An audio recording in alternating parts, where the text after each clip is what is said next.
Welcome to the Daily Plunge. We're in the Gospel of Mark, chapter 2, verses 23 through chapter 3, verse 6. So it's the Sabbath day, and Jesus and his disciples are walking through a grain field.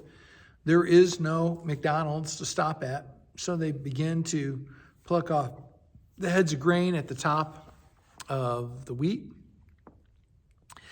And the Pharisees accuse him of working.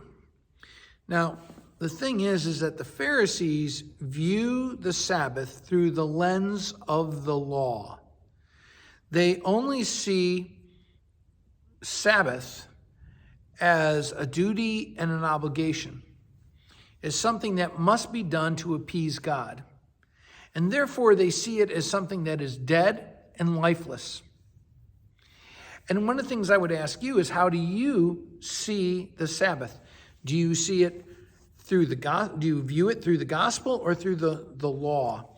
If you see the Sabbath as something you must do for God, as an obligation that every once in a while you'll be up to, then you look at the Sabbath through dead eyes, through the eyes of the law.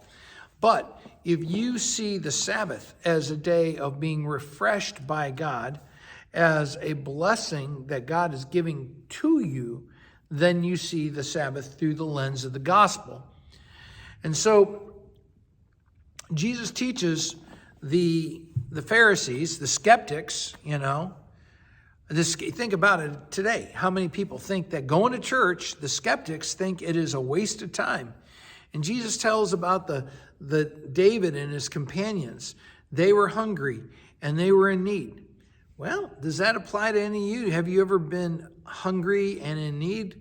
Of course you have. And do you come to the church to be fed? Forget the law. The law can't feed you. Do you come to worship seeking the new life that comes through the Word and through Jesus Christ? And so one of the things that Jesus is saying in this passage, that the Sabbath was created, it's spoken into existence. God simply says the Sabbath will be holy as a promise by God. And just as the Sabbath is created for you, what are you created for? Are you created just to go through a religious obligation on Sunday mornings? No, you were created for a relationship with God, not some dead ritual, right?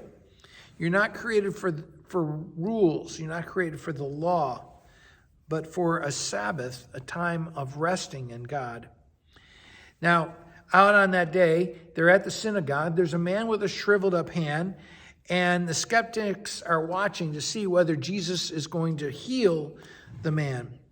And, they have no compassion for this man with a shriveled hand, but they also have no power to heal him.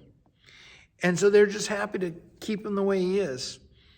And the thing is that they demand obedience to the law. Well, Jesus asked him to stretch out his hand to expose his shriveled upness, right? His withered hand, and he heals him. And the thing is that Jesus is asking you to do the same thing every Sunday when you're in worship, for you to expose your shriveled up nature so that you can hear the gospel and receive the forgiveness of sin. Well, thanks, friends. Have a blessed day.